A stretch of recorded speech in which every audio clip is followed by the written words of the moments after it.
Donc, j'espère que vous êtes à l'écoute.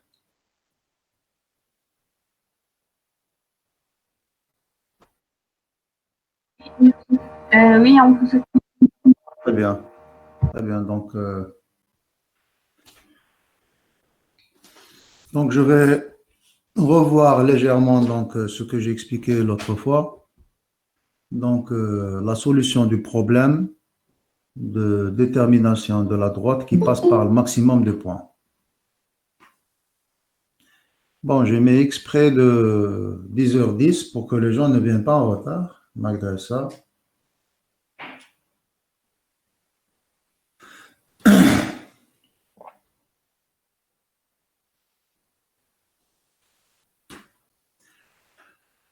Voilà, donc, si on a des points expérimentaux représentés sur une droite, représentés donc sur un espace YX, vous avez un ensemble de points expérimentaux qui représentent quoi? Qui représentent, par exemple, les points de calibration d'un système de mesure ou d'un capteur. Voilà, donc cette droite, l'autre fois j'ai dit que vous avez fait au lycée que vous prenez la droite et vous la faites passer par 2 points, du nuage de points. Mais ça c'est faux, parce qu'il faut faire passer une droite par le maximum de points. Pour cela, qu'est-ce qu'il faut faire? Pour cela, bon, je mets le pointeur laser, pardon. Voilà par exemple un point expérimental. Un des points expérimentaux. Donc, le XI, YI, ça c'est le point. Son extrapolation ici vers la droite, ça veut dire que je connais donc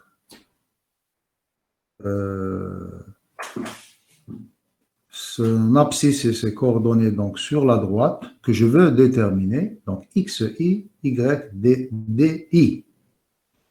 Voilà. Tous ces intervalles entre le point expérimental et la droite, d'accord? Donc, il y a une distance, ce qu'on appelle la distance des moindres carrés. Cette distance entre le point expérimental et le point sur la droite à déterminer, je veux minimiser cette distance. Bon, pourquoi le carré? Le carré de cette distance, le delta Y au carré. Je dois sommer tous les delta Y au carré et je minimise le critère X au carré. D'accord? Ce qu'on appelle la méthode des moindres carrés. Bon, la question qui se pose, pourquoi le delta Y au carré? Pourquoi le delta Y au carré? Parce que je peux avoir un delta Y positif comme je peux l'avoir négatif. Donc, je peux avoir une sommation qui peut être nulle. Donc, ce qu'il faut mathématiquement. Donc, le critère à minimiser, c'est la sommation des distances au carré. Donc, cette sommation des distances au carré nous permet de déterminer la droite par ces équations que j'ai déjà évoquées la séance passée. Donc, la sommation des delta Y au carré, voilà, ça c'est le critère qui vaut quoi? Qui vaut le point expérimental YI moins le Y DI, ça veut dire la valeur de Y sur la droite. La valeur de Y sur la droite, il faut remplacer par XI. On trouve ici A0 plus A1 XI. Ça, c'est la droite à déterminer. Voilà le critère.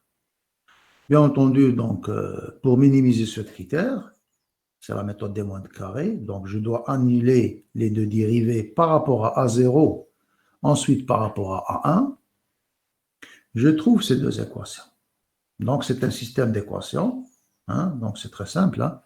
C'est un système d'équations où les deux inconnus, c'est A0 et A1.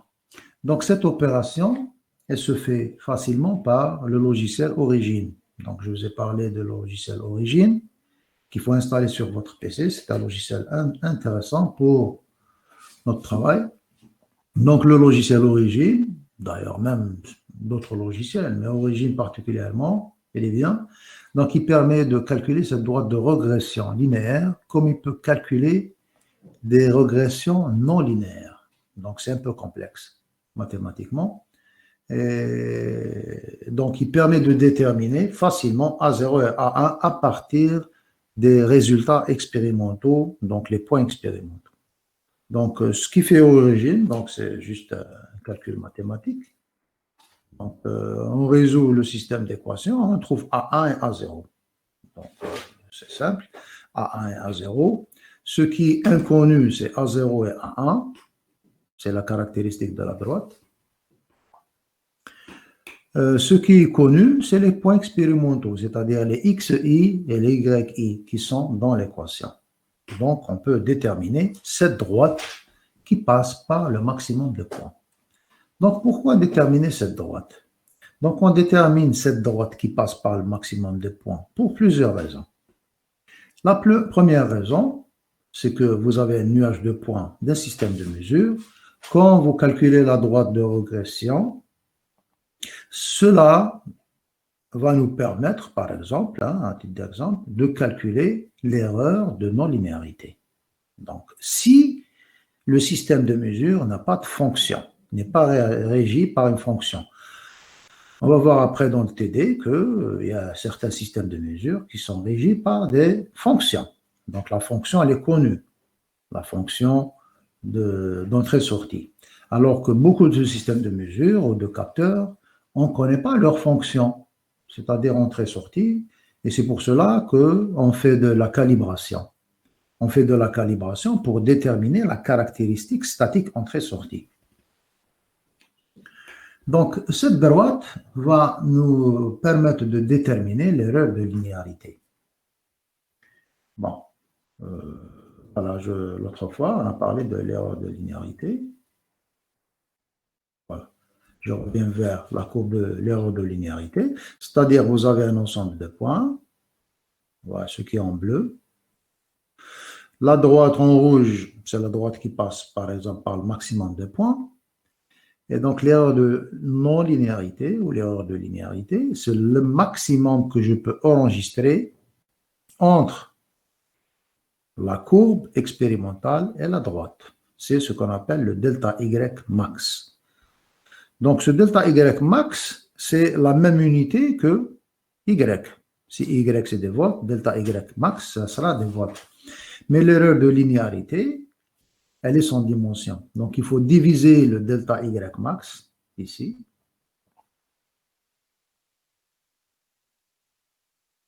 Voilà. Par ENY. Ça veut dire l'étendue de mesure en sortie, et non pas en entrée. On a parlé de l'étendue de mesure. Généralement, quand on dit étendue de mesure, c'est en entrée.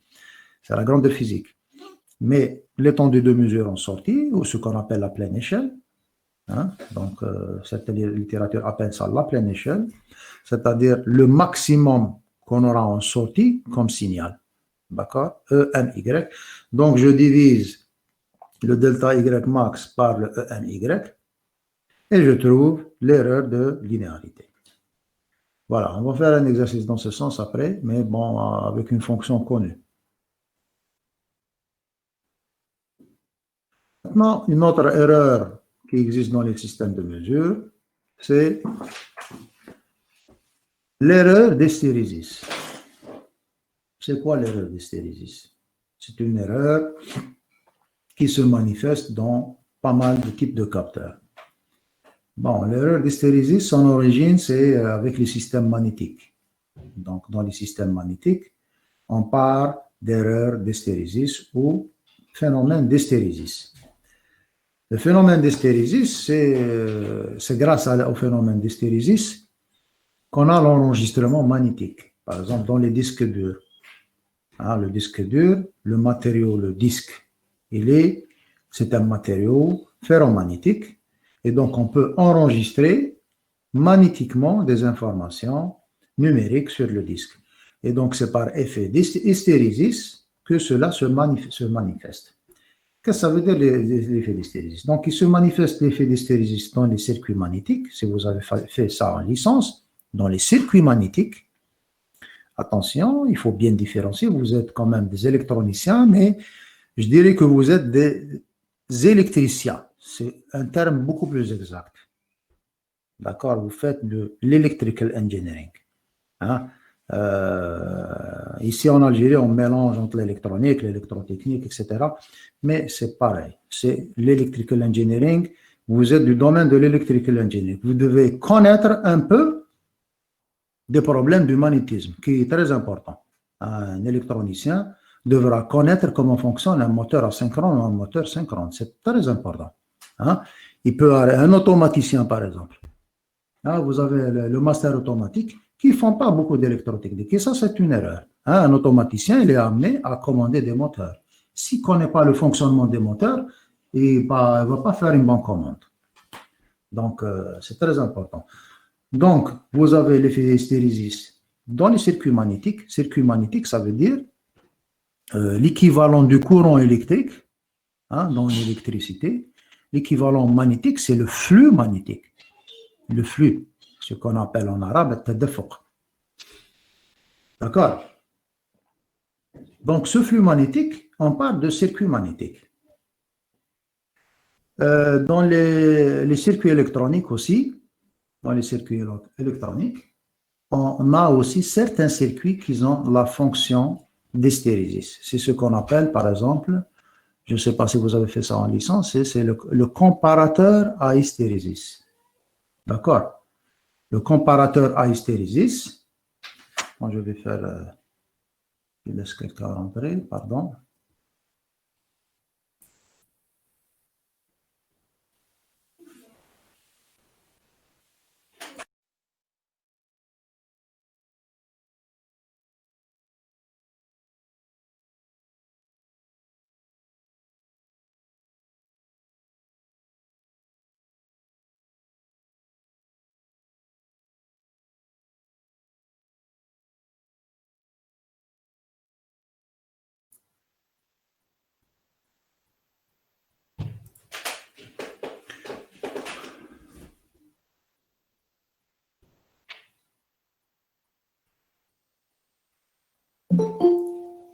Voilà.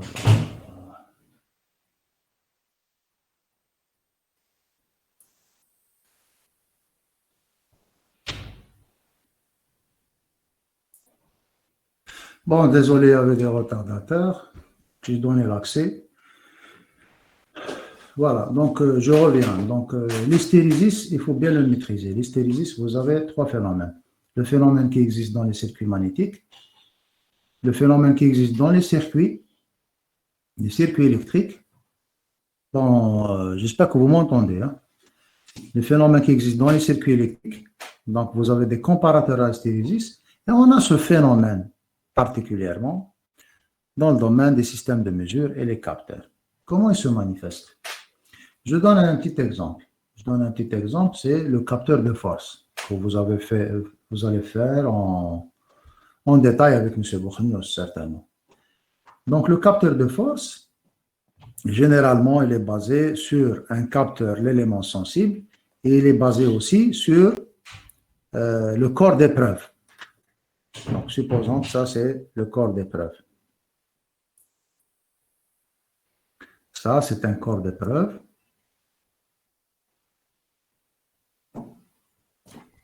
Le capteur, par exemple, supposons que c'est une jauge, on va la placer quelque part ici.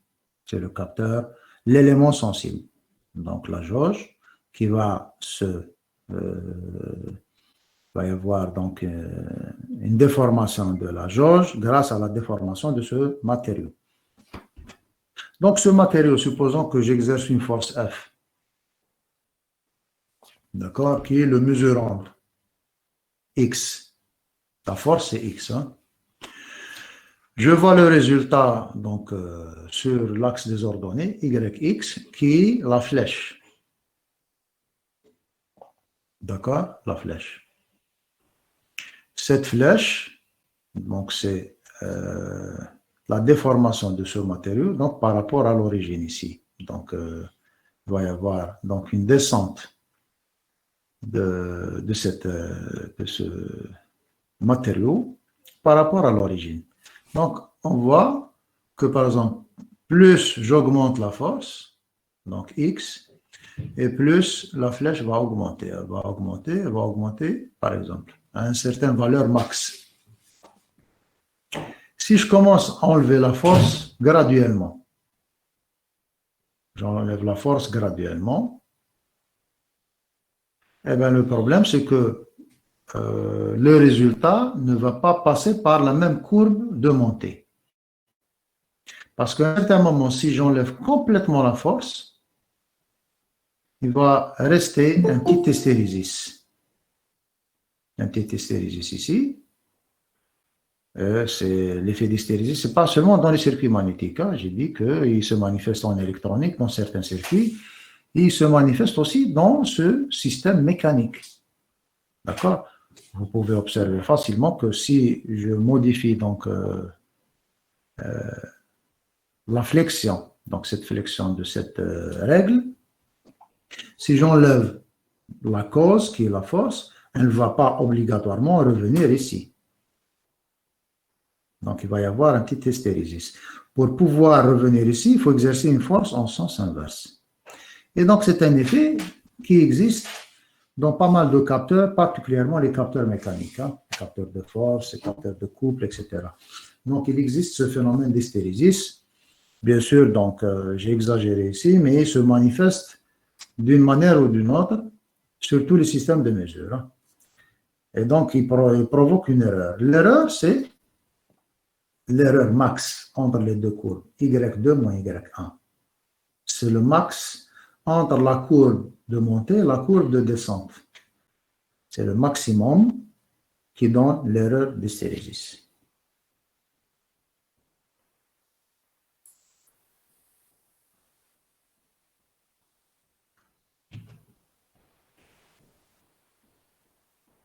Voilà.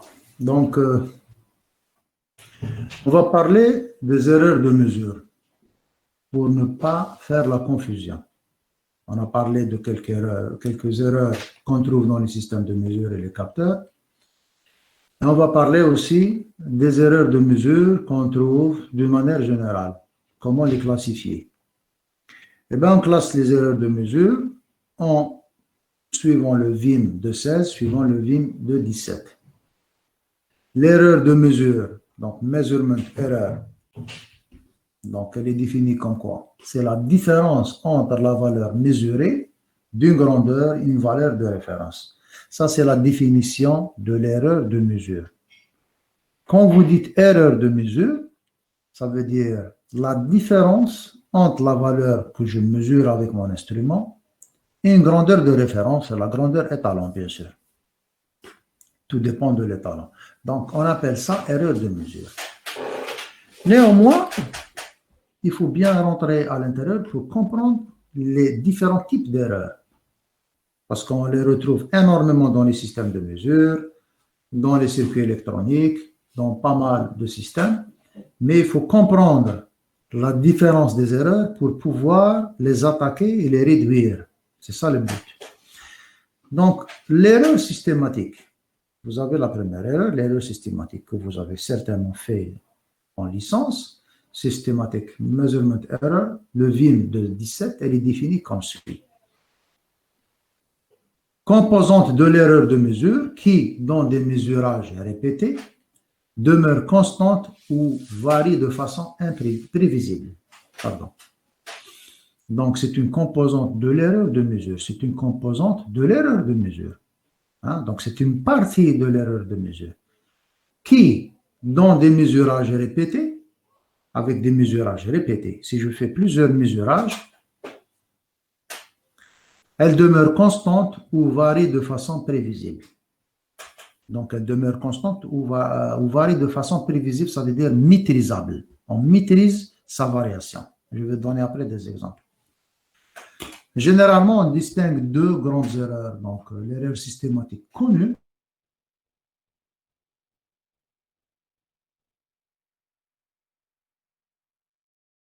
l'erreur est tant du point de son intensité que de son signe.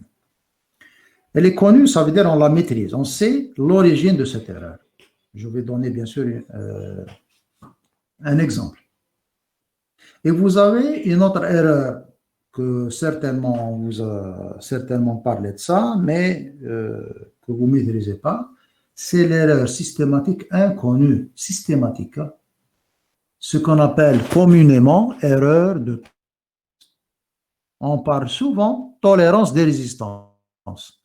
Pourquoi on ne dit pas erreur ou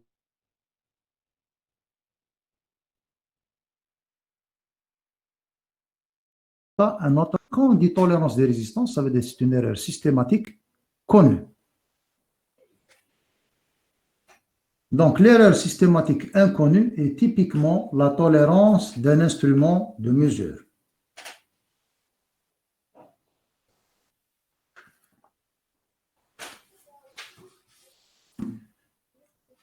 Donc, c'est l'erreur systématique inconnue et typiquement la tolérance d'un instrument de mesure. Qu'est-ce que ça veut dire la tolérance? Je vais donner des exemples. Allez, je vais laisser quelqu'un entrer. Pardon.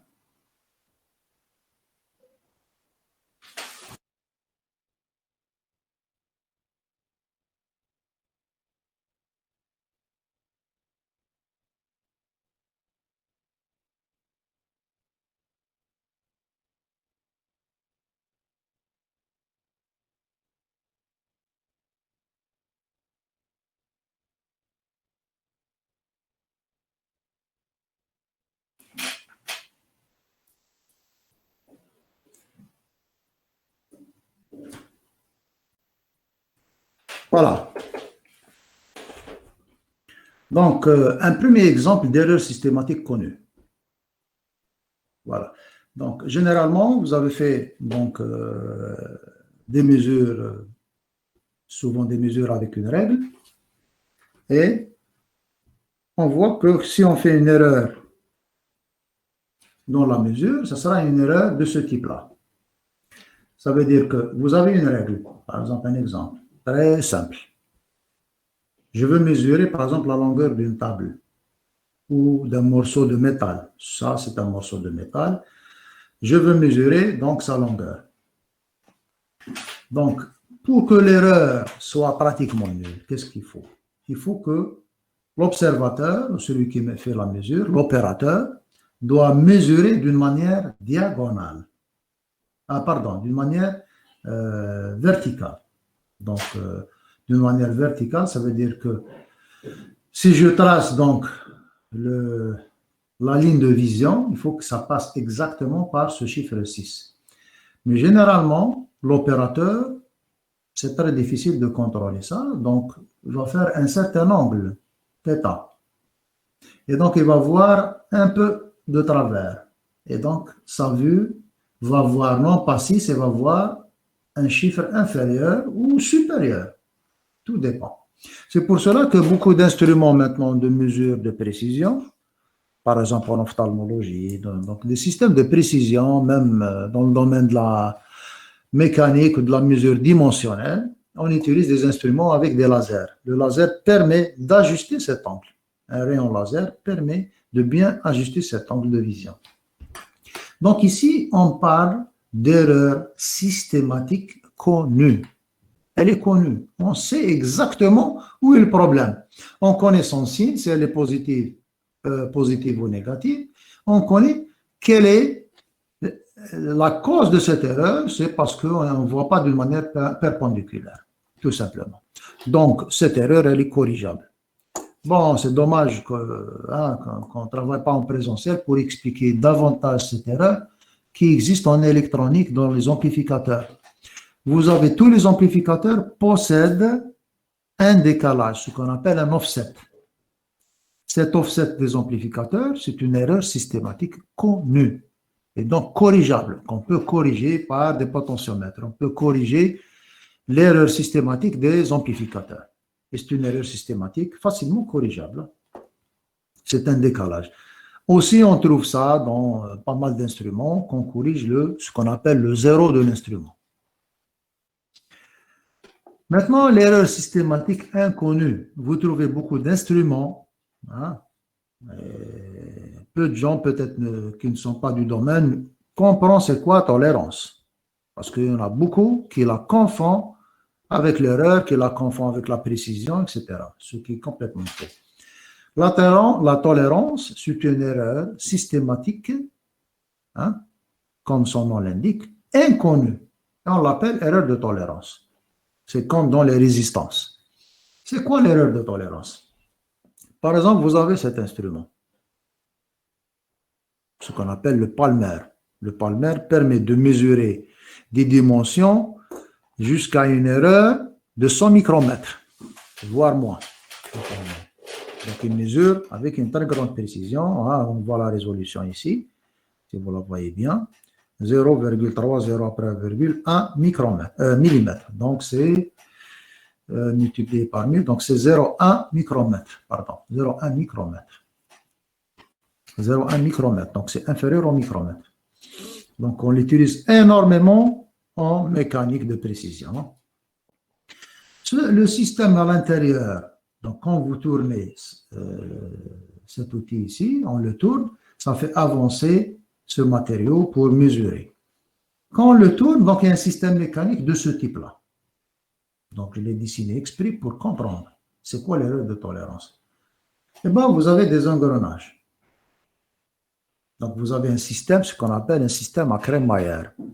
Ça veut dire quoi, système à crémaillère? C'est un système qui transpose comment s'appelle, une vitesse linéaire en vitesse circulaire, ou un déplacement circulaire en déplacement linéaire. Voilà. Donc, vous avez entre les engrenages et cet outil-là, donc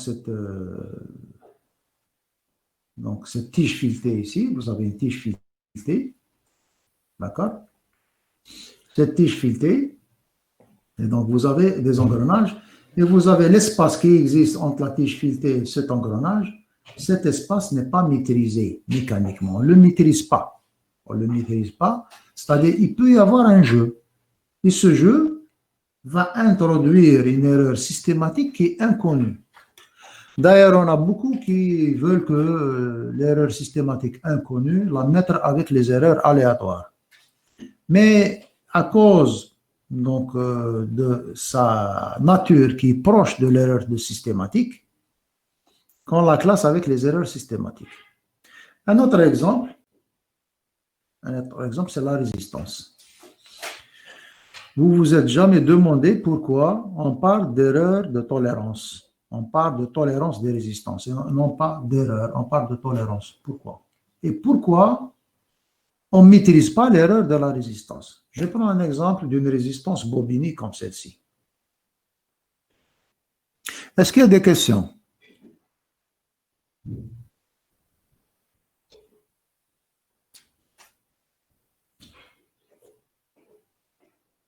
Est-ce qu'il y a des questions?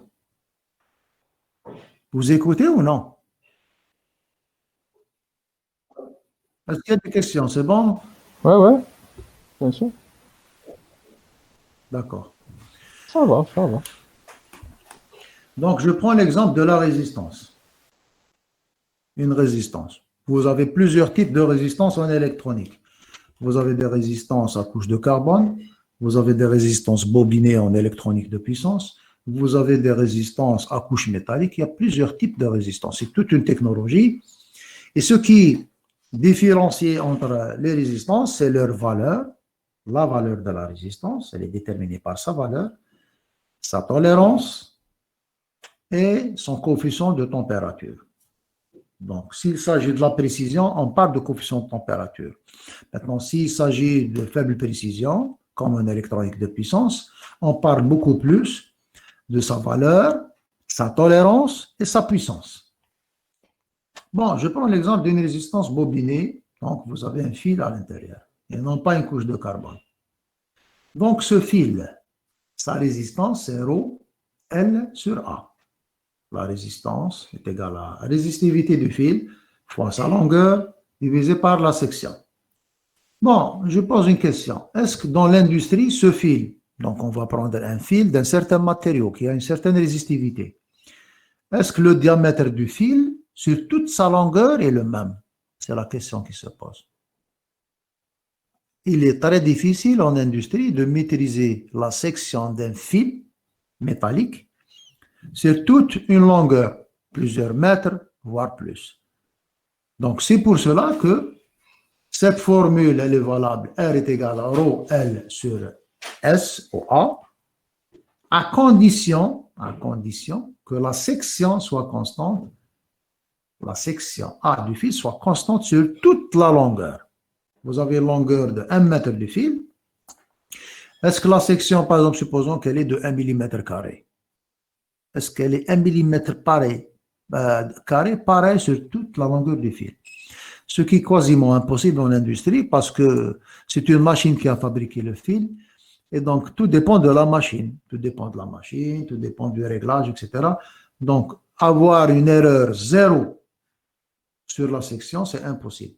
C'est pour cela que l'erreur sur la résistance n'est pas maîtrisable. Parce qu'on ne maîtrise pas exactement la section sur toute la longueur du fil. Donc, ce qui introduit une erreur de tolérance. Et on parle de tolérance. Donc, si vous fabriquez une résistance de très grande précision, cela a nécessité des instruments et des appareils de mise en œuvre de haute qualité. Et c'est pour cela que la résistance de précision coûtera beaucoup plus cher qu'une résistance faible précision. Voilà. Je prends l'exemple des résistances. Toujours avec les résistances, vous avez plusieurs tolérances. Vous devez le connaître, ça. Les tolérances, on a plusieurs séries. On a la série E12 qui est abandonnée, la série E24 grand public 5% technologie à couche de carbone. Donc, en instrumentation, on n'utilise pas celle-ci, mais elle est très utilisée dans le grand public. Ça veut dire dans la télévision, la radio, dans les composants, dans les systèmes classiques. Vous avez la série E48 et E96. C'est la série professionnelle, 2% et 1%. Et après, vous avez la série, donc pour l'instrumentation de haute précision, la série E192, 0,5%, 0,25% et 0,1%. Ça, c'est difficile de trouver ce genre de résistance. Hein. C'est des résistances à couche métallique qui sont destinées donc à des circuits de précision. En électronique de précision, pour l'instrumentation, pour les instruments, on n'utilise pas les 5%. On utilise des résistances quand même d'un certain pourcentage pour réduire les erreurs. Donc, cette série de résistances, elle provient de quoi? Elle provient de ce qu'on appelle la série ou la formule de Renard. La résistance, si je veux déterminer la série, en licence peut-être on vous a donné un tableau, sans trop comprendre, mais en réalité c'est une série géométrique qui vaut 10 puissance I sur B. Donc elle est très proche. Donc les séries de résistance sont très proches de cette série mathématique. Donc le B, c'est pour cela qu'on l'appelle 12, 24, 48, 96, 192. Ça, c'est dans l'exposant de la série. Donc le B ici, c'est le 24, c'est le 48, c'est le 96, le 192. Le I, c'est l'incrément de la résistance. Par exemple, la série E12. Vous avez le I, 0 jusqu'à 11, vous avez 11 valeurs. Entre 100 ohms et 820 ohms, vous avez 11 valeurs. Et la série, dans la série, on trouve 100, 121, 147, etc. Ils sont très proches. Plus on augmente la précision, plus la précision de la série devient meilleure. Ça, c'est la série E24. Donc, on peut la calculer facilement. Ça, c'est le calcul. Ça, c'est la série. Donc, ça veut dire, dans la série 5%, vous avez 24 valeurs. 24 valeurs entre 100 et 1000 ohms. Vous avez 24 valeurs. C'est pour cela E24. La série E48, vous avez entre 0 et 47, ça veut dire 48 valeurs. 48 valeurs, possibilités de valeurs entre 100 et 1000 ohms. Voilà. Et bon, on peut calculer pour la série E96, etc. Maintenant, plus vous augmentez la précision des résistances, ce qu'on appelle la tolérance, plus on augmente la tolérance des résistances, ça veut dire en dessous de 2%, et plus le nombre de valeurs de la série augmente entre 100 et 1000. Et donc, du point de vue stock, quelqu'un qui est vendeur de composants, il est très facile de gérer la série E24 que la série E48 ou E96. Vous avez énormément de valeurs dans la série E48 que dans la série E24.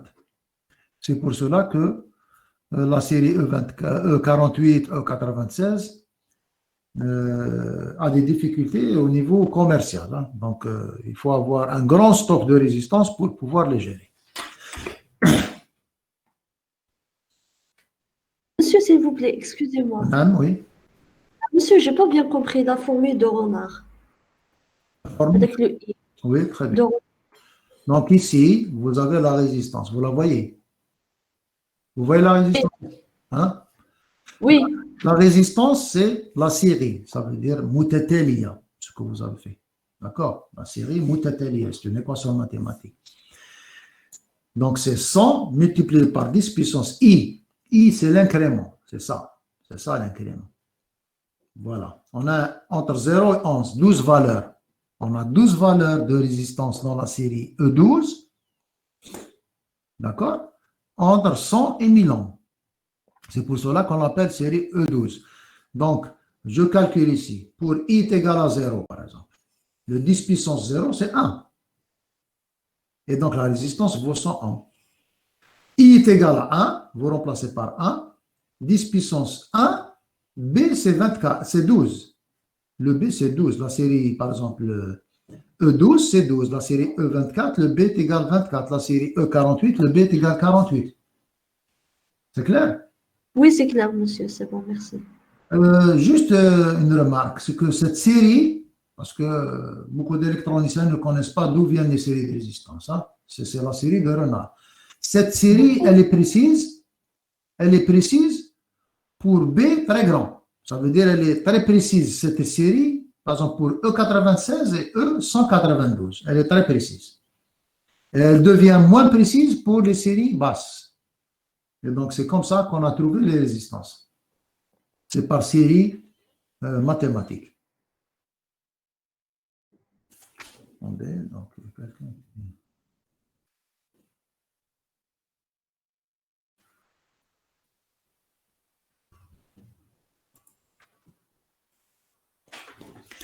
voilà, maintenant, l'erreur aléatoire. Tout à l'heure, je parlais d'erreur de mesure. C'est la différence entre la mesure et la valeur étalon. On a parlé d'erreur systématique. On a distingué deux types, l'erreur systématique connue et inconnue. Maintenant, on va parler d'une erreur très importante qui est l'erreur aléatoire. Et c'est l'erreur la plus embêtante dans les systèmes de mesure. Parce que l'erreur systématique, on peut la corriger, particulièrement l'erreur connue. On verra des exemples plus tard. Hein. Donc, Random Measurement Error, elle est définie par le VIM 219. C'est une composante de l'erreur de mesure. C'est une composante de l'erreur de mesure que je commets avec mon instrument, dont des mesurages répétés varient de façon imprévisible. Ça veut dire que si je répète une mesure plusieurs fois avec un instrument ou avec un capteur, je vais trouver certainement des résultats différents. Bon, pas trop différents, différents. C'est-à-dire il y a une vibration un peu de la valeur. Il y a une variation de la valeur.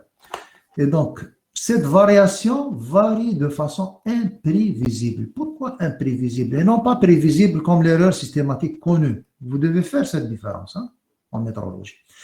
Imprévisible parce qu'on ne la maîtrise pas. On ne la maîtrise pas, on la maîtrise par des procédés qu'on va voir. Elle est due à quoi cette erreur déjà? Donc, je vais donc mettre ici, vous avez un schéma. Vous avez un schéma où je trace la probabilité d'occurrence. Par exemple, supposons que je fais plusieurs mesures avec un instrument. D'accord? Je fais plusieurs mesures. et je vais tracer ce qu'on appelle la probabilité d'occurrence en fonction de mesurande. Mesurande, c'est X, c'est ce que je mesure. La probabilité d'occurrence, c'est la probabilité d'apparition d'une valeur ou d'une autre. Par exemple, ici, je trace cette courbe qui est en vert. La probabilité d'apparition de cette valeur ici, c'est la plus probable. D'accord? On peut déterminer cette probabilité. Donc, c'est une étude statistique. Donc, dans l'erreur aléatoire, comme son nom l'indique, random. Random, ça veut dire aléatoire. Random, donc, comme son nom l'indique, elle est aléatoire. Elle n'est pas maîtrisable. C'est un processus aléatoire.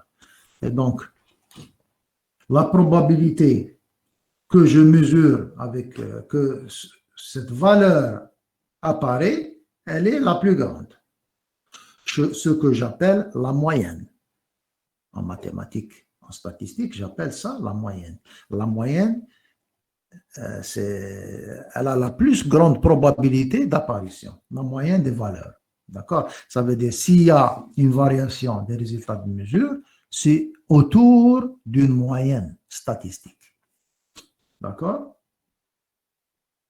Donc, l'erreur aléatoire, c'est quoi? Donc, l'erreur, vous avez une erreur systématique. Supposons que x0, c'est la valeur vraie du mesurande, c'est l'étalon. Supposons que ça, c'est l'étalon, que je ne maîtrise pas. Je veux mesurer ce x0. D'accord? Je veux mesurer x0, mais mon instrument m'a donné cette valeur.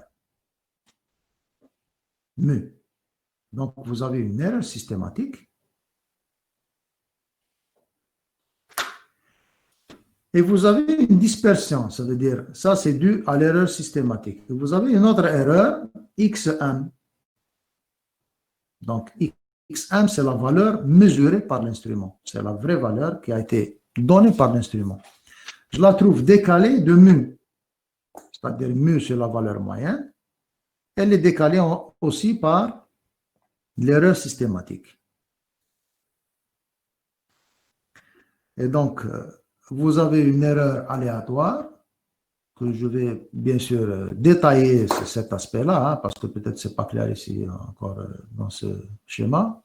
Vous avez deux types d'erreurs. L'erreur systématique, que j'ai parlé tout à l'heure. Donc, il y a un décalage de la courbe de probabilité, que j'appelle ça dans la méthodologie justesse de mesure.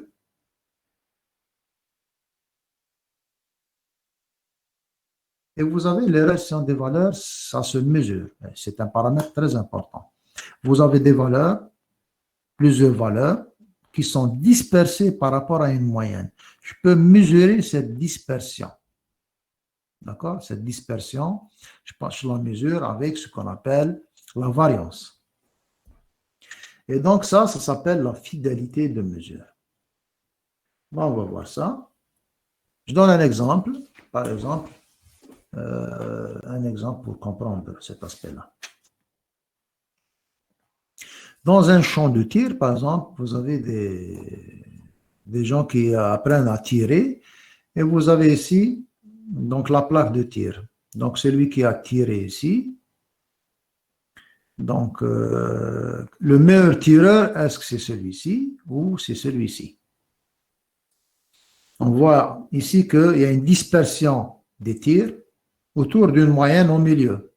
Il y a une dispersion des tirs. Hein, autour d'une moyenne. Ici, vous avez une dispersion, la dispersion elle est moindre. Ici, il y a plus de dispersion qu'ici. Ici, ils sont concentrés autour d'une moyenne qui est décalée de la vraie valeur qui devrait être ici, au milieu. Donc ici, vous avez une erreur systématique plus grande que l'erreur aléatoire. Ici, vous avez l'erreur aléatoire plus grande que l'erreur systématique, puisqu'ils sont concentrés autour du point milieu. Donc, il faut préférer un instrument juste ou fidèle. La difficulté réside où? Dans la fidélité ou la justesse? Généralement, les instruments, rendre un instrument fidèle, c'est plus difficile que le rendre juste. Voilà ici, par exemple, Ah, ça, c'est la probabilité d'occurrence. La probabilité que ce résultat, par exemple, hein, cette valeur s'affiche ici. Donc, vous avez entre 4 et 16. Supposons que c'est une mesure. Je mesure, par exemple, une distance ou une longueur entre 4 et 16, par exemple, millimètres. Et donc, les résultats ici, entre 10 et 10, quelque chose ici, dans cet intervalle, la probabilité d'occurrence que ces résultats soient ici, il est très grand. Il est plus grand que 50. D'accord? Et donc ça, cette courbe, c'est la meilleure parce que vous avez une dispersion la plus faible possible et vous avez une moyenne qui est autour de 10. C'est la valeur que je veux mesurer. Ici, c'est pareil. Donc, la dispersion, elle n'est pas beaucoup. Elle est très faible, mais vous avez une erreur systématique qui est de pratiquement 2. Donc, vous avez un décalage par rapport à 10. Ces deux courbes, ici, vous avez une très grande dispersion.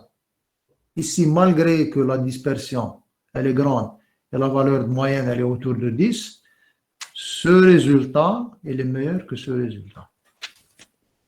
Bon, donc, dans le domaine des erreurs aléatoires, il y a beaucoup de statistiques. On verra ça dans le chapitre 3, bien sûr.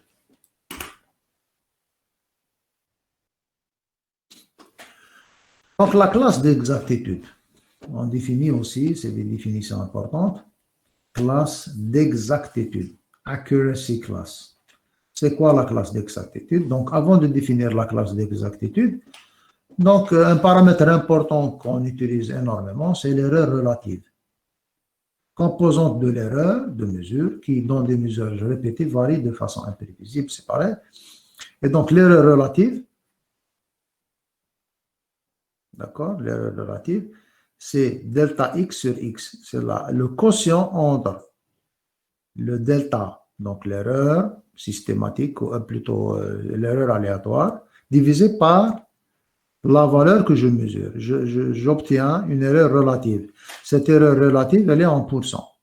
La classe d'exactitude, elle est définie par le VIM 425, classe d'instruments de mesure ou de système de mesure qui satisfont à certaines exigences métrologiques destinées à maintenir les erreurs de mesure ou les incertitudes instrumentales entre des limites spécifiées dans des conditions de fonctionnement spécifiées. Elle correspond à l'erreur maximale tolérée exprimée en pourcentage de l'intervalle de mesure. C'est ça. Donc la classe, c'est l'erreur maximale divisée par l'étendue de mesure, c'est-à-dire l'étendue dont l'instrument est destiné à mesurer, multiplié par 100. Je trouve la classe de l'instrument, de mon instrument. Donc, il y a beaucoup, par exemple, d'appareillages où on donne la classe. Hein. Voilà.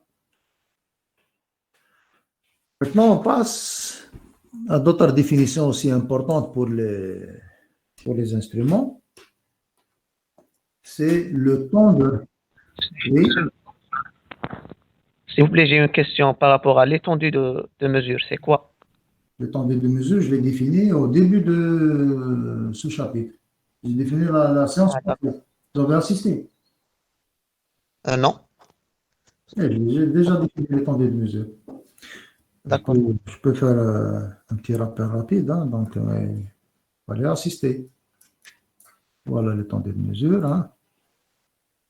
Je l'ai déjà défini dans une séance passée. L'étendue de mesure, c'est la plage de travail du capteur ou de l'instrument.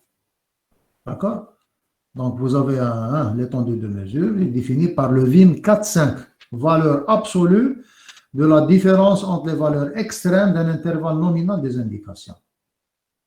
Par exemple, si vous achetez un capteur de température, il va mesurer, par exemple, entre moins 50 degrés et 150. Par exemple, une thermistance. Eh bien, ça, c'est l'étendue de mesure. À l'achat, quand vous achetez l'instrument, il peut mesurer. Ça, c'est le maximum qui est mesurable. Mais le vrai intervalle, l'étendue de mesure, c'est dans le cahier de charge. Vous allez fabriquer un instrument.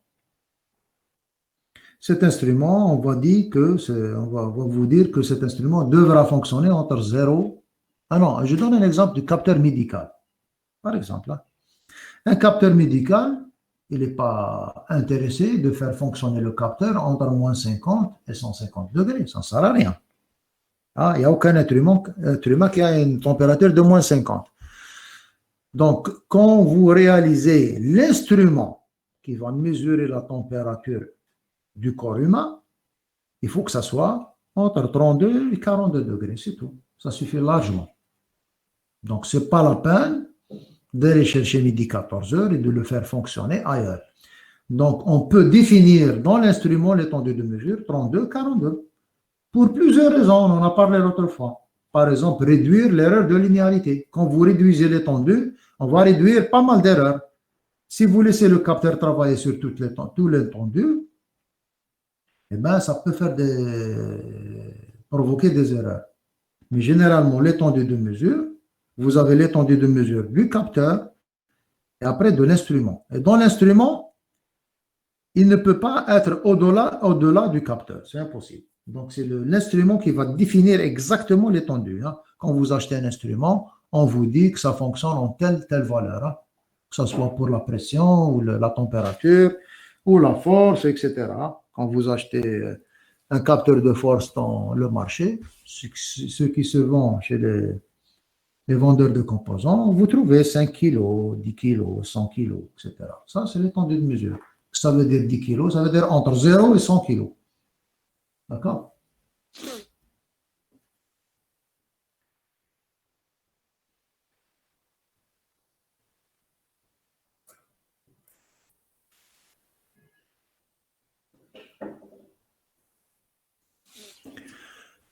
Bon, généralement, ces paramètres sont très importants pour qu'on les cite. Vous allez concevoir des instruments, vous êtes concepteur, vous faites de la métrologie, donc vous devez connaître exactement l'origine des problèmes, l'origine des erreurs. Sinon, vous allez faire beaucoup d'erreurs, que ce soit dans l'utilisation, ou l'opération, ou la conception d'instruments. Dans la conception d'instruments, on devrait connaître avec profondeur ce genre de paramètres. Si on ne les connaît pas bien, on va faire certainement des erreurs. Et des fois, les erreurs sont cachées. Hein, c'est comme la tension artérielle, c'est comme le diabète. L'erreur dans les instruments, c'est quelque chose de caché. On ne peut la déterminer que quand on fait le calibrage. C'est très important de le savoir, ça. Hein? Beaucoup d'instruments qui existent maintenant dans des usines ou là, qui existent dans des laboratoires, qui existent en médecine, hein, dans des hôpitaux, etc. Peut-être c'est des instruments qui donnent de fausses valeurs. Bon, je ne dis pas fausses, mais peut-être qu'ils ne sont pas avec exactitude. Parce qu'ils ne font pas le calibrage, ils ne font pas le contrôle, etc. pour plusieurs raisons. Et donc, c'est des erreurs cachées. On ne peut pas. Hein. Si vous faites avec un glucomètre une analyse de sang et vous trouvez 1,3, qu'est-ce qui vous dit que ce n'est pas 1,1? Allez. Comment on peut savoir que c'est 1,1 ou 1,2? L'instrument affiche 1,3. Et le médecin décide, il a le diabète, je ne sais pas quoi. Et est-ce que ce n'est pas un 1,1? Qui va nous dire que ce n'est pas 1,1? Hein? Comment on peut le savoir? C'est parce que nous, on croit que l'instrument ne fait pas d'erreur. Hein? Donc, l'instrument fait l'erreur, l'opérateur fait l'erreur, tout fait l'erreur. Donc, il y a même dans la mesure un protocole. Donc, par exemple, le temps de réponse. Je prends l'exemple du temps de réponse. Vous prenez la température du corps humain avec n'importe quel thermomètre. Vous avez des thermomètres classiques à mercure qui n'existent plus maintenant. Avant, on utilisait les thermomètres à mercure. Maintenant, vous avez les thermomètres numériques qui affichent une grandeur. Bon, généralement, ils ont ajouté dans ce thermomètre un bip. Hein, quand vous prenez votre température, vous devrez attendre le bip pour prendre la température. Si vous n'attendez pas le bip, vous allez faire une erreur. Pourquoi on attend le bip? Parce qu'il y a un bip. Hein, vous mettez votre thermomètre dans l'endroit qu'il faut pour prélever la température. Un bébé, un adulte, peu importe. Hein, avec le coronavirus, hein, on mesure la température. On mesure la température, quel type de température qu'on utilise dans les mosquées et ailleurs? On utilise quel type de température? Hein? On a un pistolet qu'on oriente vers le visage, c'est quoi? Est-ce que quelqu'un peut me dire c'est quoi? Quel type de mesure ça? Vous écoutez? Il n'y a pas d'interaction dans ce système d'enseignement, Gaël. Monsieur, c'est des... Hein? Veuillez répéter la question, monsieur. On utilise donc, pour contrôler le coronavirus, dans les mosquées, dans les entrées de commerce, etc., dans certains endroits à l'aéroport, on utilise un système qu'on oriente vers votre front pour mesurer la température. Comment il mesure la température? Sans vous toucher. Le laser? Sans contact, monsieur. Le laser? Non, c'est pas le laser. Laser, non, il n'y a pas de laser dans ce système parce qu'on peut faire des dégâts, on peut orienter ça vers les yeux et ça fait des dégâts. On ne met pas de laser dans cet instrument. Les ondes, monsieur. Non, ils utilisent l'infrarouge. C'est un capteur infrarouge qui est à l'intérieur. C'est par infrarouge. Pourquoi infrarouge? Parce que l'être humain, tous les êtres humains, tout objet qui chauffe, on est à 37 degrés. Notre corps, il est à 37 degrés. Donc, il rayonne de rayonnement infrarouge dans la bande proche. Dans la bande proche. Il faut se documenter, ce n'est pas l'objet de ce cours. Vous avez plusieurs bandes d'infrarouge, j'ai déjà parlé de ça. Dans le spectre électromagnétique, vous avez 4 bandes. Et l'être humain dégage ce qu'on appelle un rayonnement infrarouge. Je peux le détecter par un capteur infrarouge. Mais cette méthode n'est pas très précise pour votre information. La méthode de prélèvement de température humaine possède des erreurs. Elle n'est pas très précise comme l'instrument qu'on utilise en médecine. Le fameux capteur qu'on utilise tous les médecins, les pédiatres pour mesurer la température. Donc généralement, c'est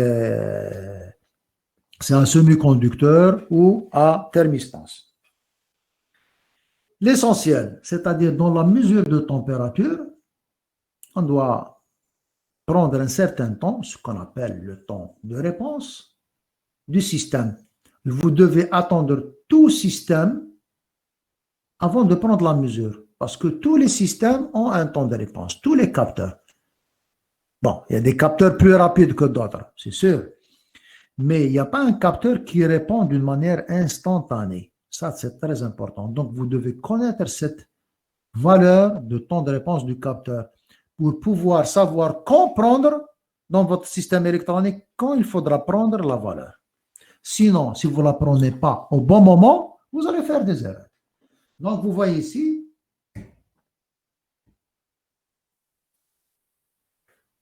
par exemple, la réponse d'un capteur, ce qui est en bleu.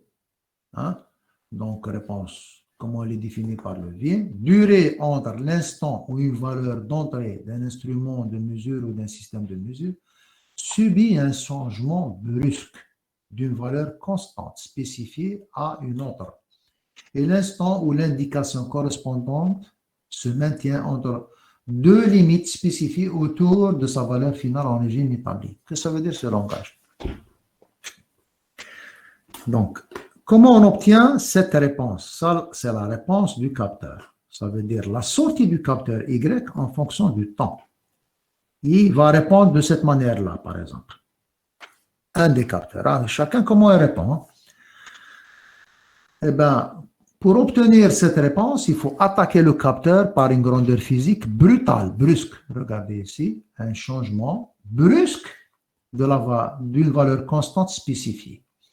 Donc, vous devez exciter le système de mesure ou le capteur par une variation brutale de la grandeur physique pour pouvoir mesurer le temps de réponse. Vous avez fait certainement un module en licence d'automatique ou de traitement de signal, par exemple. Et vous avez fait, par exemple, l'identification des systèmes. Comment pouvons identifier un système? Par exemple, l'identification d'un système, un système du premier ordre, par exemple. Par exemple, la fameuse décharge d'un condensateur. C'est un système entrée-sortie. Je dois l'attaquer par un step, ce qu'on appelle un échelon. Donc, fermeture, ouverture d'un interrupteur, génération d'un échelon. Donc, je dois varier d'une manière brutale une tension pour pouvoir voir la réponse du système. Et je détermine sa constante de temps, qui est taux, et qui peut délivrer la valeur du temps de réponse. Voilà. Donc, le step, pour le déterminer dans les capteurs, pour le réaliser, c'est un peu difficile. Par exemple, réaliser un changement brutal de température, c'est difficile. Réaliser un changement brutal de pression, c'est difficile. Réaliser un changement brutal de force, etc. Donc, c'est ça, il s'agit de ça. Donc, avec ça, je peux obtenir la réponse.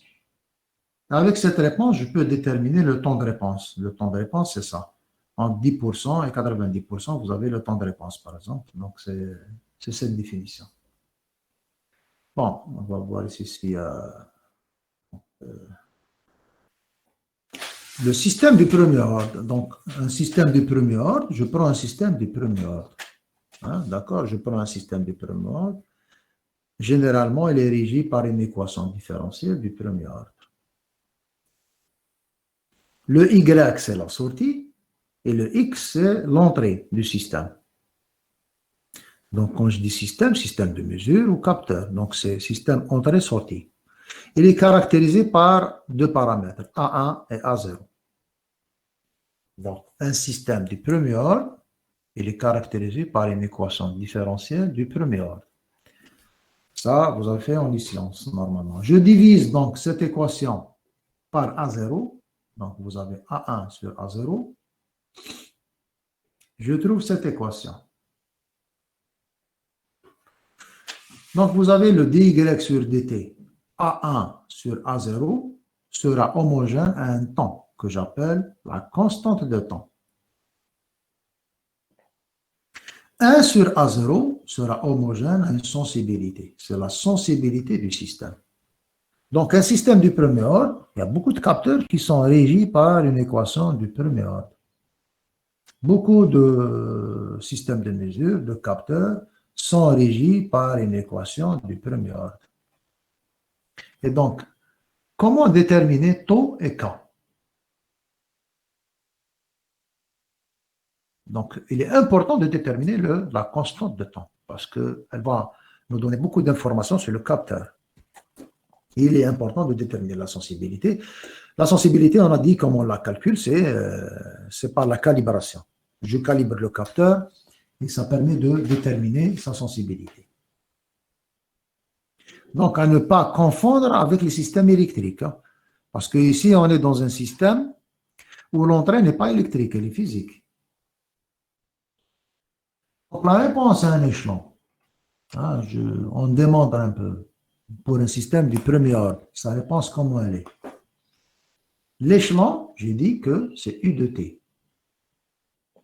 C'est l'excitation du système. Je l'excite par un échelon. Ça, c'est l'échelon mathématique, 0, 1. Donc, l'excitation xt, elle est égale à x0, une grandeur x0 max, multipliée par l'échelon. Ça veut dire, par exemple, si j'excite le système par une température, donc x0 sera la température. x0, par exemple, température max, par exemple, 100 degrés. Et l'échelon sera entre 0 et 100 degrés. Donc, si j'excite le système par un échelon de ce type-là, je peux résoudre l'équation différentielle. Donc, ça, vous avez fait en automatique ou en traitement de signal.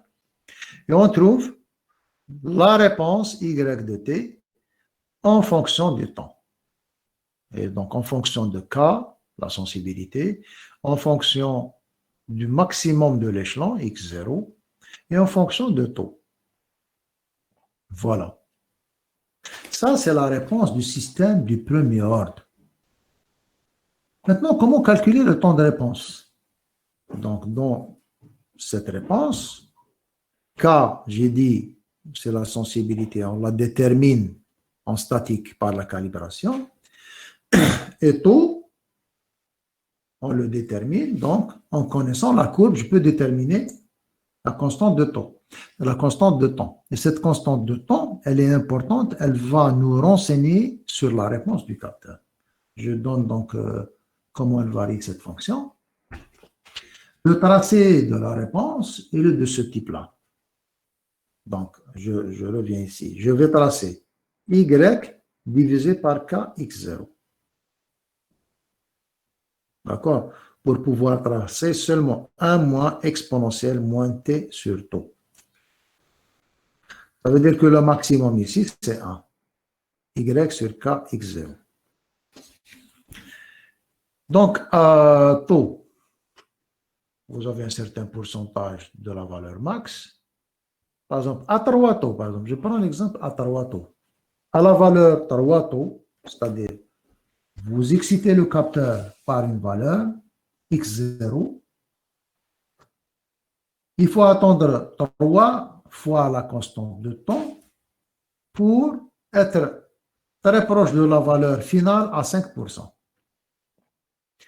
En réalité, si je prends la valeur ici, je vais faire une erreur de 5%. Ici, je vais faire une erreur beaucoup plus grande. Hein? Pratiquement à 33%, à peu près comme ça. Une erreur de 33%. Ici, on peut la calculer aussi, l'erreur. Donc, pour faire une erreur pratiquement nulle, il faut aller vers t l'infini, théoriquement, ce qui est impossible. Donc, on doit définir un temps de réponse. Le temps de réponse est défini, c'est le temps qu'il faut attendre pour prendre la mesure. Comment il est défini le temps de réponse?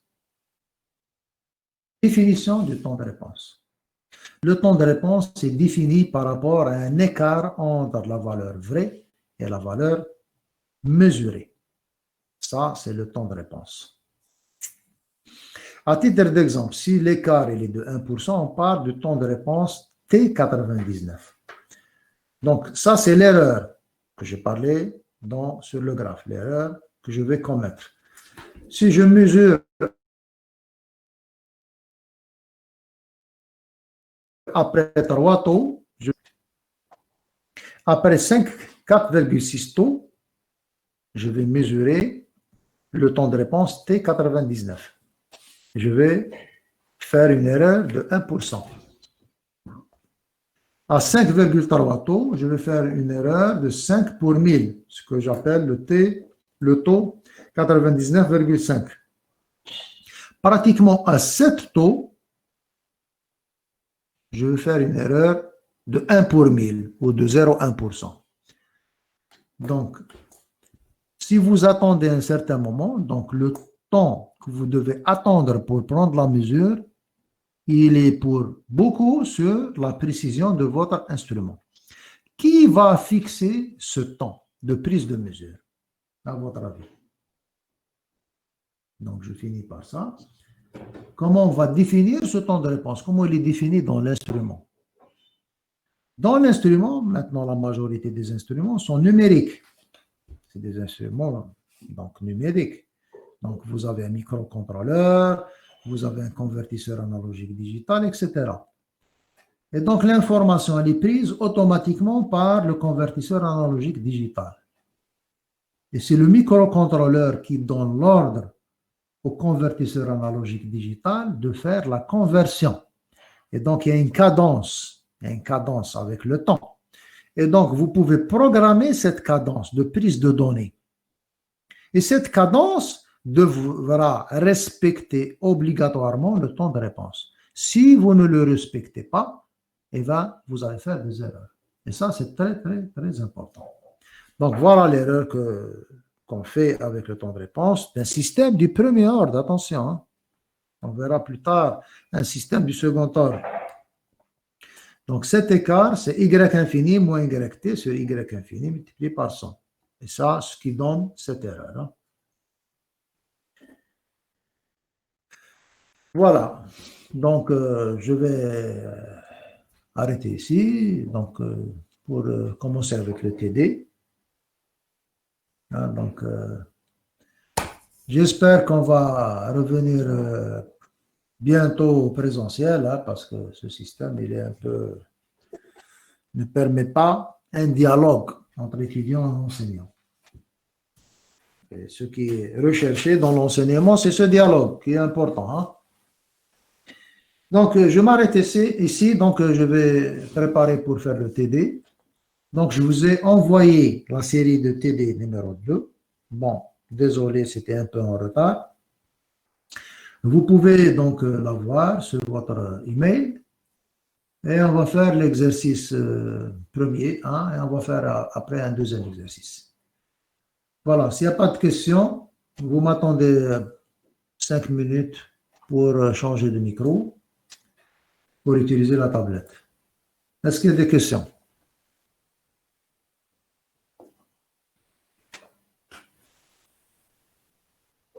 Ça va pour moi. D'accord.